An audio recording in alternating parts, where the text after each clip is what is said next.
পাঁচ জায়গায় 5 দিনে মোট 9 কাজকে হজ বলে। বলেন তো কয় জায়গায় কয় দিনে কয় কাজকে হজ বলে? 5 জায়গায় 5 দিনে 9 কাজকে হজ বলে। বলেন 5 জায়গায় 5 দিনে 9 কাজকে হজ বলে। এই কথাটা মনে রাখা দরকার আছে না নাই? যারা হজ করবেন, হজ্জে যাবেন, তাদের জন্য বেশি প্রয়োজন, তাদের জন্য বেশি প্রয়োজন। আর যারা হজ করে আসছেন তারা তো করেই আসছেন, নাকি বলেন? এজন্য এই আলোচনাগুলা মনোযোগের সাথে শোনা, এতে নিজের ফায়দা হবে। টোটাল 5 দিনে 5 জায়গায় 5 দিনে 9 কাজকে কি বলে? বলেন হজ বলে। আজকে এর উপরে কিছু কথা বলবো, কারণ আমাদের সমাজের মানুষ হজ্জে যাওয়ার পরেও হজ্জের আহকাম সঠিকভাবে অনেকে আদায় করতে জানেই না, হজ্জের প্রশিক্ষণ নেয় না। হজ্জের জন্য প্রশিক্ষণ আছে।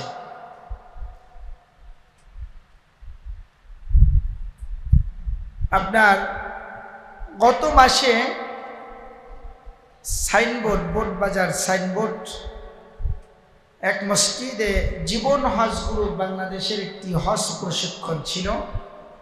সেখানে আমিও দাওয়াতি মেহমান ছিলাম। হাজিদের হজ প্রশিক্ষণের জন্য তো সেখানে উপস্থিত ছিলাম। আরো অনেক ওলামায়ে কেরাম উপস্থিত ছিলেন, গাজীপুরের শীর্ষ আলেমরাও ছিলেন। তো প্র্যাকটিক্যাল তাদেরকে হজ্জের মূলত 5 দিনে 5 জায়গায় 5 দিনে যে 9টি কাজ করতে হয়, এই 9টি কাজকে বাস্তবতায় তাদেরকে প্রশিক্ষণ দেওয়া হয়েছে। এই প্রশিক্ষণ যদি হজ এজেন্সিগুলি না করেন তো অনেক হজ সম্পর্কে অজ্ঞ মানুষগুলি হজ আদায় করতে ব্যর্থ হবে। কথা বলেন ঠিক কিনা?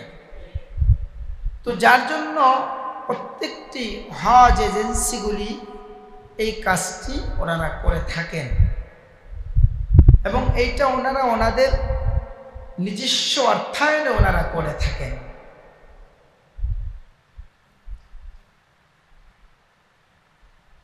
পাঁচ দিনে 5 জায়গায় 9 কাজ। 9 কাজের মধ্যে 3 কাজ হলো ফরজ। 3 কাজ কি বলেন? আর 6 কাজ হলো ওয়াজিব। 6 কাজ কি? এক এক করে আদায় করব ইনশাআল্লাহ, আলোচনা করব। আল্লাহ তাআলা যদি তৌফিক দান করেন, সবাই বলি আমিন। আল্লাহ রাব্বুল আলামিন তিনি আমাদের জন্য তার ঘর যাওয়া পর্যন্ত যদি অর্থ থাকে তো সেই অর্থ দিয়ে যেন তার ঘর পর্যন্ত পৌঁছাই, এটা আল্লাহর একটি নির্দেশ বান্দাকে রব্বুল আলামিন দিয়েছেন। আল্লাহ তাআলা এই জন্য বলছেন, ওয়ালিল্লাহি আলান নাসি হিজ্জুল বাইতি মান ইসতাতাআ ইলাইহি সাবিলা, যে আমার ঘর আসা পর্যন্ত যদি কারোর কাছে কোনো অর্থ থাকে, পৌঁছানোর জন্য যে অর্থের প্রয়োজন, যে টাকা পয়সার প্রয়োজন, সেটা যদি থাকে তো সেজন্য আমার ঘর পর্যন্ত আসে। আর এটা আমি রবের পক্ষ থেকে বান্দার উপরে আমার হক। আল্লাহর ঘরটা আল্লাহ তাআলা বান্দার নিরাপত্তার জন্য দিয়েছেন। বান্দার কিসের জন্য দিয়েছেন বলেন? নিরাপত্তার জন্য দিয়েছেন। বান্দার নিরাপত্তার জন্য আল্লাহ রাব্বুল আলামিন কি করলেন? ঘর দিয়েছেন। আর এই ঘরে তাওয়াফ করা, এটা প্রত্যেকটি স্বাবলম্বী মুসলিম মানুষের জন্য যাওয়া ফরজ।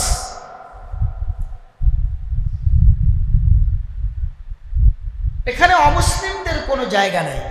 অমুসলিমদের কি নাই?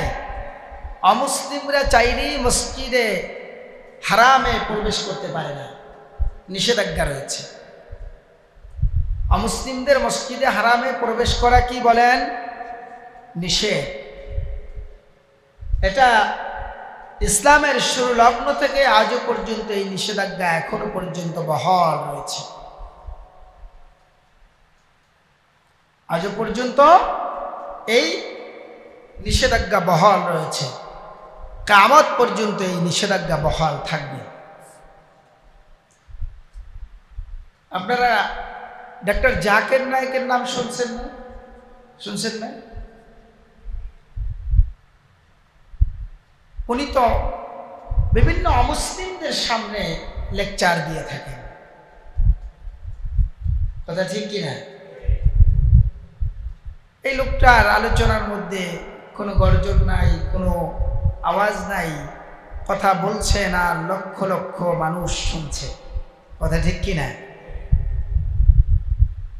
ডক্টর জাকির নায়েককে ওনার এক সেমিনারে, ওনার এক লেকচারের প্রোগ্রামের মধ্যে এক ভারতীয় হিন্দু নারী প্রশ্ন করেছে যে ডক্টর জাকির নায়েক, আপনি অনেক সুন্দর বলেন, অনেক ভালো বলেন, আপনার কথা শুনতেও ভালো লাগে, তো আপনাদের মক্কা মদিনায় শুধু আপনারাই যান, আপনারাই যাবেন, আমরা যেতে পারবো না। এই যে আপনি বলেন যে হিন্দু মুসলিম আমরা একসাথে থাকবো, আমাদের মধ্যে কোনো দ্বন্দ্ব থাকবে না, তাহলে এখানে একসাথ কোথায় হলো? আমরা তো যেতে পারি না আপনাদের মক্কা মদিনায়। ডক্টর জাকির নায়েক যে উত্তর দিবেন, ওই উত্তর আমারও জানা আছে, আমাদের জানা আছে। উনি বললেন, বোন আপনার বাড়ি কোথায়? বললেন যে আমার বাড়ি ইন্ডিয়ায়। যে ইন্ডিয়াতে এমন কিছু কিছু জায়গা আছে যেখানে চাইলেই আপনি প্রবেশ করতে পারবেন না, আমিও প্রবেশ করতে পারবো না। বলেন না এমন জায়গা থাকতেই পারে না? তখন উনি বললেন যে না, আছে, সেটা হলো ক্যান্টনমেন্ট। সেটার নাম কি? জোরে বলে না। ক্যান্টনমেন্টে কি চাইলেই সবাই ঢুকতে পারে? ঢুকতে পারে? অনুমোদিত ব্যক্তি ঢুকতে পারে। উনি বললেন যে বোন, মক্কা মদিনা হলো ইসলামের ক্যান্টনমেন্ট। ইসলামের কি? ক্যান্টনমেন্ট। এখানে যে কেউ চাইলেই ঢুকতে পারে না। ঢোকার জন্য আপনি ঢুকতে পারবেন যদি আপনি আপনার পাসপোর্টে একটা ভিসা লাগায় দেন, লা ইলাহা ইল্লাল্লাহু মুহাম্মাদুর রাসূলুল্লাহ। আপনি আপনার পাসপোর্টে যদি এই ভিসাটা লাগায় নেন, আপনি আজই টিকিট করে কালকে চলে যান, কেউ বাধা দিবে না, কথা কয় না। মক্কা মদিনা ইসলামের কি বলেন? ক্যান্টনমেন্ট, নিরাপত্তার জায়গা। মক্কা আল মুকাররমা, এটা আল্লাহ তাআলা বিশ্ব মুসলিমদের জন্য নিরাপত্তার একটি জায়গা হিসেবে বানিয়েছেন। সুবহান। অতএব সেখানে যে কেউ চাইলেই যেতে পারে না, যাওয়ার জন্য তাকে অবশ্যই তার পাসপোর্টের মধ্যে লা ইলাহা ইল্লাল্লাহ থাকতে হবে, অর্থাৎ তার দিলের ভিতরে, মুখে এবং দিলে গ্রহণ করতে হবে যে আমি মুসলিম, আমি এক আল্লাহ ঈমান এনেছি। এই ঈমান তাকে আনতে হবে, গ্রহণ করতে হবে। গ্রহণ না করা পর্যন্ত ওখানে প্রবেশ করা যাবে না। কথা ঠিক কিনা?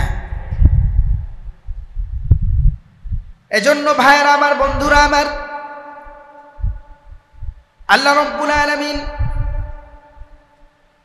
তাম পৃথিবীর মানুষের জন্য মক্কা মদিনাকে মুসলিমদের জন্য একটি বিশেষ নিরাপত্তার ক্যান্টনমেন্ট বানিয়ে দিয়েছেন, যার ওখানে যাওয়ার অর্থ রয়েছে, সামর্থ্য রয়েছে, সে ওখানে যাবে। 5 জায়গায় 5 দিনে টোটাল 9টি কাজ করবে। 9টি কাজ করার পরে তার হজ্জের সকল কার্যক্রম সম্পন্ন হয়ে যাবে।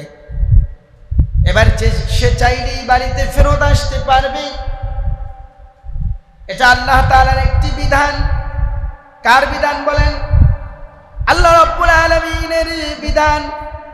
এজন্যই তো রব্বুল আলামিন হযরত ইব্রাহিম আলাইহিস সালামকে ঘোষণা দিতে বললেন, ওয়াদ্দিন ফিন্নাসি বিল হজ্জি ইয়াতুকা রিজালান ওয়া আলা কুল্লি দামিরিন ইয়াতিনা মিন কুল্লি ফাজ্জিন আমিক। হজ্জের ঘোষণা দিয়ে দেন, আজান দিয়ে দেন হজ্জের জন্য। তামাম পৃথিবীর মানুষের কানে পৌঁছে যাবে যে আমার ঘরে আসতে হবে। আল্লাহ রাব্বুল আলামিন এই সিস্টেমটা ইব্রাহিম আলাইহিস সালামের মাধ্যমে দুনিয়ার মানুষকে জানিয়ে দিয়েছেন। গত 2 জুমা এ ব্যাপারে মোটামুটি আলোচনা করার চেষ্টা করেছি, যেহেতু কোরবানির আলোচনা সামনে রয়েছে। এজন্য এই বিষয়ের উপরে আর লম্বা কোনো আলোচনা আমি যাচ্ছি না। টোটাল 5 জায়গায় 5 দিনে 9 কাজ। এই 9 কাজের উপরে আজকে একটু আলোচনা করব। এক এক কাজের উপরে আলোচনা করলে লম্বা সময় লাগবে, অতএব লম্বা সময় নিব না। কোরবানির আগে আর মাত্র 2টি জুমা রয়েছে, অর্থাৎ সামনের জুমা, এরপরের একটা জুমা। কথা ঠিক কিনা? হ্যাঁ, এরপরেই তো সম্ভবত এই কালকে শনিবার, এরপরের শনিবারের পরের শনিবারই ঈদুল আজহা অনুষ্ঠিত হয়ে যাবে নাকি? আল্লাহ যদি চান, আল্লাহ তাআলা কবুল করেন, সবাই বলি আমিন। এজন্য আমি এই হজ্জের উপরে আর লম্বা আলোচনা করব না। অনেক লম্বা আলোচনা ছিল, প্রায় হজ্জের উপরে মক্কা মুকাররমা নিয়ে প্রায় 41টার উপরে আয়াত রয়েছে। আমি সেগুলি পূর্ণাঙ্গ আলোচনা করতে যাচ্ছি না। এই যে 5 জায়গা কি কি? 1 নম্বরে হলো মিনা। 1 নম্বরে কি? হাজিরা প্রথম কোথায় যায়? কথা বলে না, বলে মনে রাখবেন। 1 নম্বরে মিনা, 2 নম্বরে আরাফা, 2 নম্বরে কোথায়? আরাফা, 3 নম্বরে হলো মুজদালিফা, 4 নম্বরে জামারাত, 5 নম্বরে বাইতুল্লাহ। এই 5 জায়গায় কাজ হলো 9টা। বলেন কাজ কয়টা? কাজ কয়টা? 9টা কাজ। এর মধ্যে 3টি কাজ হলো ফরজ। কয়টি কাজ ফরজ? 3টি কাজ ফরজ। 3টি কাজের মধ্যে প্রথম হলো ইহরাম বাঁধা, অর্থাৎ সাদা 2টি কাপড়ে নিজেকে মুড়িয়ে নেওয়া। ইহরাম বাঁধার মানে কি? সাদা 2টি কাপড়ে নিজেকে মুড়িয়ে নেওয়া, নিজেকে ঢেকে নেওয়া।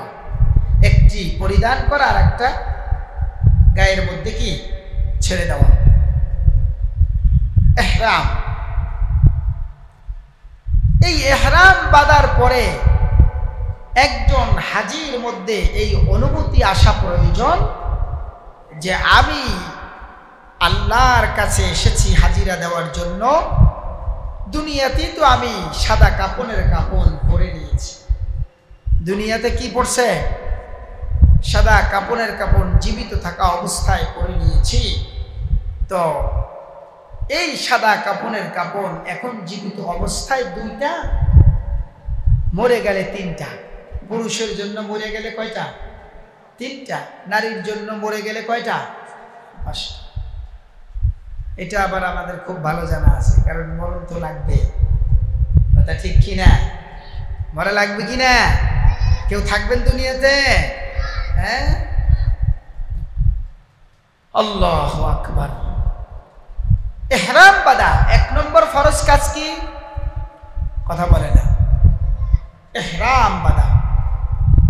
এরপরে 2 নম্বর ফরজ কাজ হলো আরাফাতের ময়দানে অবস্থান করা। এটা কয় নম্বর?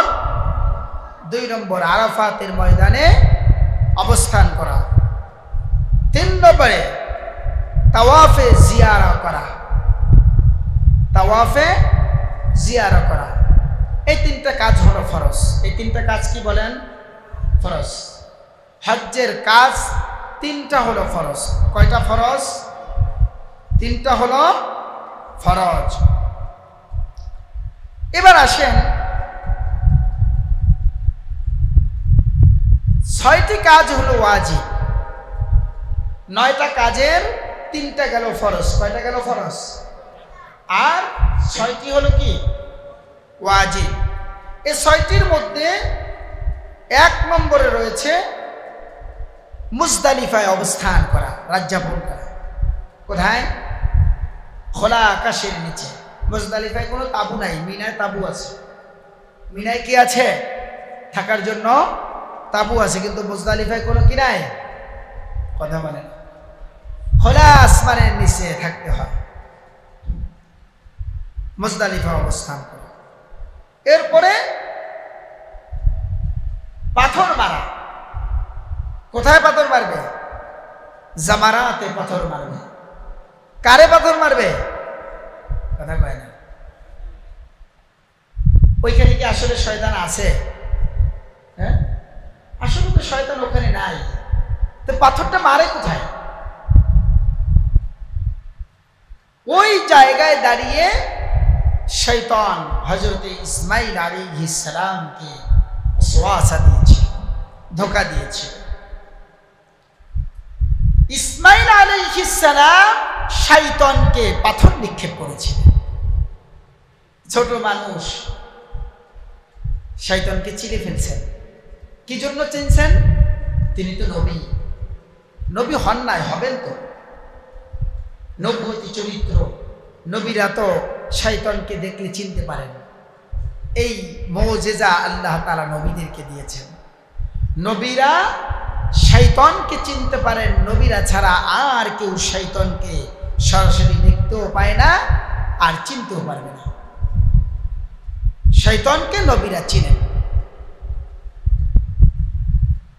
পাথর মারে শয়তানের গায়ে। শয়তান কি আছে ওখানে? তো শয়তান ওই যে পাথর মারার পরেই চলে গেছে, কিন্তু ওই জায়গাটাকে শয়তানের স্থান বানিয়ে ওই জায়গায় ইসমাঈল আলাইহিস সালামের এই পাথর মারার আমলটা আল্লাহ রাব্বুল আলামিন কিয়ামত পর্যন্ত উম্মতে মুসলিমার জন্য রেখে দিয়েছেন।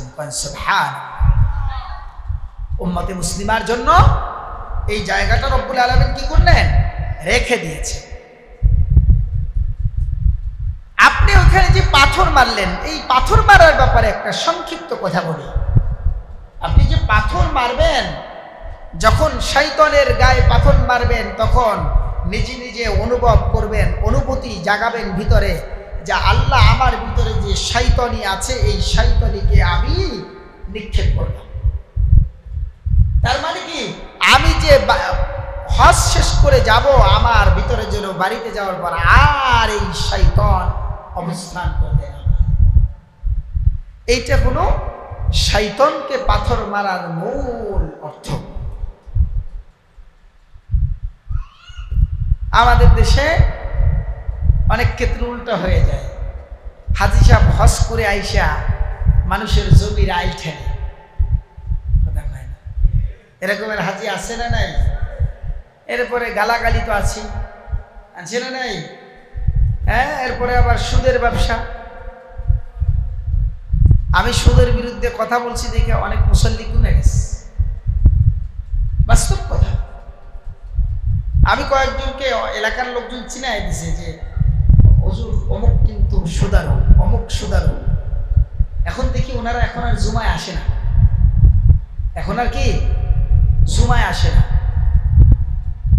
আরে ভাই, সুদের বিরুদ্ধে তো আমি কথা বলিনি, সুদের বিরুদ্ধে কি আমি কথা বলছি? কথা হয় না, আল্লাহ বলছেন। কে বলছেন? আল্লাহ নিজে সুদের বিরুদ্ধে কথা বলছেন। তো আপনি রাগ যদি করতে চান, রাগ করে আল্লাহর জমিন থেকে বাইরে চলে যান কোথাও। কথা কয় না। আল্লাহর জমিনের বাইরে কোনো জায়গা আছে? আল্লাহর আয়াতের বাইরে কোথাও কোনো জায়গা পাওয়া যাবে? তাহলে ইমাম সাহেবের সাথে রাগ করেন কেন? আপনি সুদের কারবার করবেন আর ইমাম সাহেব সুদের বিরুদ্ধে কথা বললে রাগ করে মসজিদ থেকে বাইরে হয়ে যাবেন। আল্লাহর জমিন থেকে বের হয়ে যান। কথা কয় না, আল্লাহর জমিন থেকে বের হয়ে যান। কারণ সুদের বিরুদ্ধে তো ইমাম সাহেব কথা প্রথম বলেন নাই, সর্বপ্রথম সুদের বিরুদ্ধে কথা বলেছেন আল্লাহ রাব্বুল আলামিন, তারপরে আল্লাহ রাসূল বলেছেন। এই হজের কোন দাম আছে? আছে দাম? হজ করে আসার পরে যদি সুদখোর সুদ ছাড়তে না পারে, ওর হজ কবুল হয়। হজ করে আসার পরে যদি হারামখোর হারাম ছাড়তে না পারে, ওর হজ কবুল হয়। হজ্জে মাবরুর নসিব হয় নাই। হজ করে আসার পরে যদি গুনাহের কাজ ছাড়তে না পারে, ও হাজি না, ও হাজি নামের ফাজি। ওই হাজি নামের কি? ফাজি। এজন্য কিছু হাজি নামের পাজিরাও মসজিদ ছাড়তে পারে, অসুবিধা নাই। অসুবিধা আছে? কথা কোনো অসুবিধা আছে? অসুবিধা নাই। আচ্ছা, এরপরে হলো কোরবানি। 3 নম্বর হলো ওয়াজিব কাজ 6টি, 6টির মধ্যে কোরবানি। হাজি সাহেবদের জন্য কোরবানি করাও কি ওয়াজিব? হাজি সাহেবদের জন্য কোরবানি করা কি বলেন? ওয়াজিব। কোরবানির যে পশু জবেহ করে, আহা, এখানেও এক বিশাল বড় শিক্ষা রয়েছে। এজন্য আল্লাহ রাব্বুল আলামিন কোরআনে কারীমের সূরা হজ্জের মধ্যে বলেন, লা ইয়ানালাল্লাহু লুহুমুহা ওয়ালা দিমাউহা ওয়ালাকিন ইয়ানালুহু তাকওয়া মিনকুম। রব্বুল আলামিন তিনি বলেন, তোমাদের কোরবানিকৃত জবাইকৃত পশুর রক্ত কিংবা গোশত আমি আল্লাহ রাব্বুল আলামিনের দরবারে পৌঁছায় না, কেবলমাত্র তোমরা যে তাকওয়া অবলম্বন করো, পশু জবেহের মাধ্যমে যে তাকওয়া তোমরা অবলম্বন করো, ওই তাকওয়া কেবলমাত্র আমি রব্বুল আলামিনের কাছে পৌঁছে যায়। সুবহানাল্লাহ। আল্লাহর কাছে কি রক্ত মাংস কোনো সময় যেতে দেখছেন? কথা বলেন, দেখেছেন?